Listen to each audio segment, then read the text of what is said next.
I'm with Hanks. We've never even thought about working together. I love Tom as an actor, and I admire every movie he's made. But when you're together as friends, you don't really talk about, let's work together. It's basically, okay, this weekend we're going to take the kids to Knott's Berry Farm, and next weekend we're going to go and take them to the Mexican restaurant down the street. How's your dog? And how's your dog? And gee, Tom, you missed that spot when you in your backyard, you know, with the lawnmower, you know, and it's that kind of a thing. You know, our wives are best friends, and we're best friends, and we have been for many years, and we've just never really thought about working together.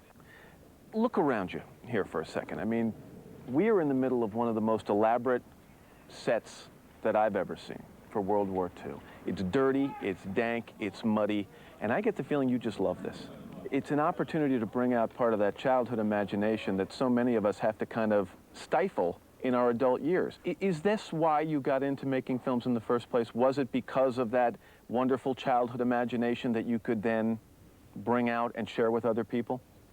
Well, you know, I think everybody's a filmmaker when they're kids. Everybody, but they just sometimes they forget to use the camera. Because every kid uses his or her imagination. They play with dolls, they play with toy soldiers, they play army outside, or they play capture the flag, but it's always games about imagination. And you know, they reach a certain point in their lives where those games stop and other priorities take over. And I just somehow found that pretending with the camera led me to a career as a director. Let's do a full rehearsal. That career has spanned almost 3 decades. Spielberg's first big break came in 1975, when he directed Jaws at the age of 28.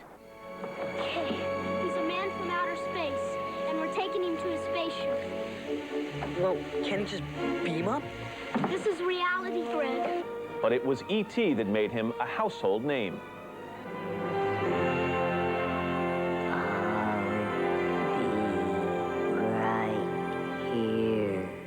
If you look at some of the early movies you made, the E.T. and Close Encounters and Raiders, they were pure fantasy. There was a time, though, it seemed, where the critics almost took offense with your success.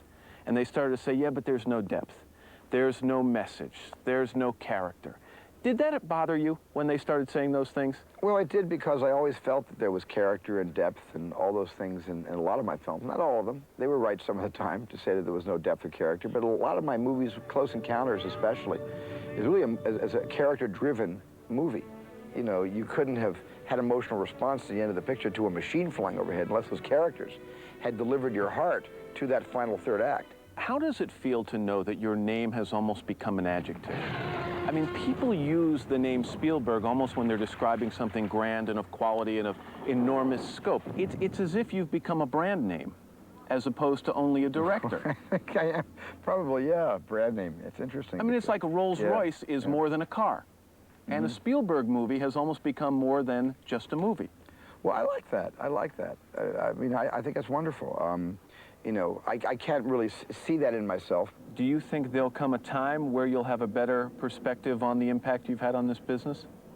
Yeah, maybe when I'm an old man and I've given this up for lecturing this old guy talking to young filmmakers, maybe then I'll be able to have a better perspective when I stop working and start looking back. But I've been working so much recently that I really I don't indulge myself in really thinking back unless I'm talking to you and I'm having an interview and you're provoking me to think back. Right, Otherwise, but it's not something that happens this. every day. You're in the bathtub going, you know what? Here's the impact I'm having on the film industry. Never happens. Never happens.